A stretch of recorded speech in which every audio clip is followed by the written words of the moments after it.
What's up, YouTube? This is Too Raw for TV.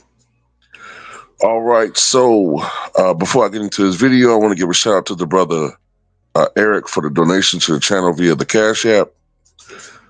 Salute to you for showing love once again, and I think this question probably comes from one of the statements that I often make in videos. I say that when it comes to the best teams, the best team in the 80s not to make it to the NBA Finals, I say all the time that I believe that was the Milwaukee Bucks of that decade. They were a great team. I remember in '85 they won 59 games, but unfortunately they just couldn't get out of the West. Out of the East.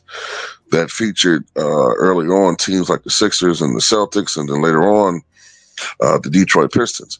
So he asked me this question. He said, "Who do I think is the best team in the 90s not to make it to an NBA Finals?"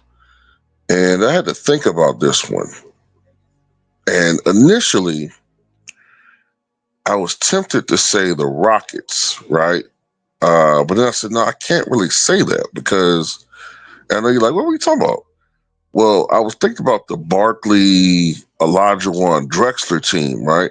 But then again, that's too close to the actual Rocket squads of the mid 90s. So it just caused too much confusion, right? So, and plus, that really was only one season. So by me saying the Rockets would have caused too much confusion, because people are like, what are you talking about? You don't know what the fuck you're talking about. They did go to the playoffs and then win 2 titles. So I thought about it and I said, well, it's probably the Pacers. And I think that's the better answer because it encompasses quite a few of those Pacers teams from like 94 on through 98. So you got at least a good string of those teams, although there might have been some changes in the roster. During the 90s, they didn't make it to a finals. Now, they did go to the finals in 2000, but that's not the 90s. Okay. So I would have to go with the Indiana Pacers. On paper, they weren't the most loaded team in the world, right? But they were a great defensive team. And the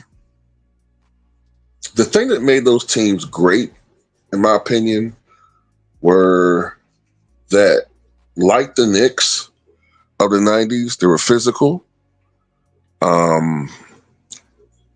They were tough. They were relentless. Now, they didn't have the playing style of these Pacers of the mid-2020s, but what I remember about those Pacers teams is they never gave up either. You know what I'm saying? Like, you rarely saw that team getting blown out, especially when they're at their best, I would say. Whether it's the 94 squad, the 95 squad, or the 98 squad. I think, to me, prior to this season, and maybe you can still make a case for it, that 98 team may have been the best Pacer team that they've ever had. Unfortunately, they went up against the 98 Chicago Bulls. But on paper, they were a better team than Chicago. And that's one of the reasons why they went 7 games with the Bulls. And they gave the Bulls more than any, they gave the Bulls the toughest challenge of that, that dynasty. Even more so than the Knicks, who went 7 games, but at least, in 98, that 7th game was very, very, very tough. Very, very tough, man. Reggie Miller, of course, what he may have lacked in physical gifts, he more than made up with tenacity. He more than made up with toughness. And he played a lot of psychological games and trash talking to get a competitive edge on other players. And poor John Starks, man, he just abused that guy. He abused him.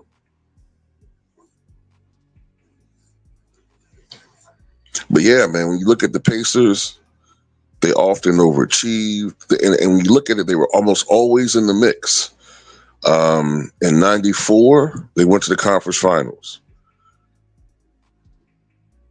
And in 95, I believe, they went to the conference finals.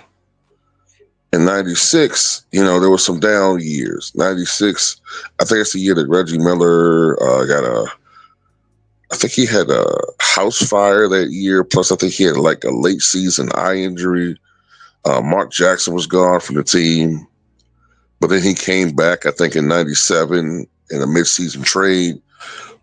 And then lo and behold, in 98, they go to the conference finals. And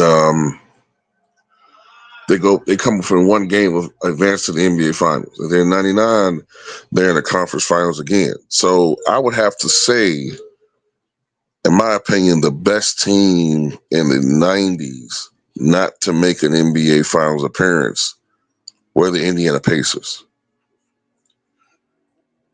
And,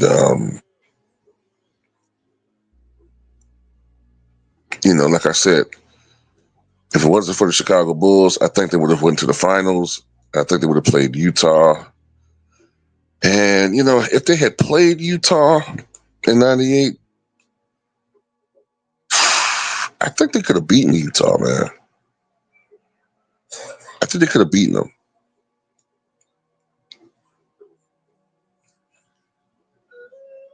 You know what I'm saying? And I think Rik Smits would have had a great series. That's stuff I forgot to mention. They had Rik Smits. Now, by 2000, Rik was kind of falling off a little bit, man. But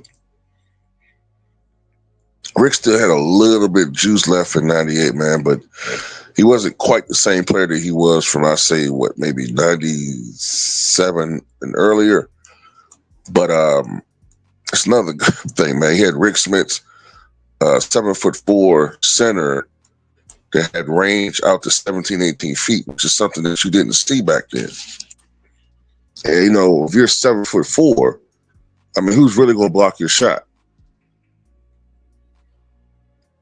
So they had the Davis brothers. They had the other guys for rebounding and rim protection. But Rik Smits was a guy, man, you had to hope. You had to hope he was off. Because if he wasn't, my goodness. And he would sometimes kill some of those big men, man. The guy that I remember him really having big nights against were Patrick Ewing and sometimes the Bulls.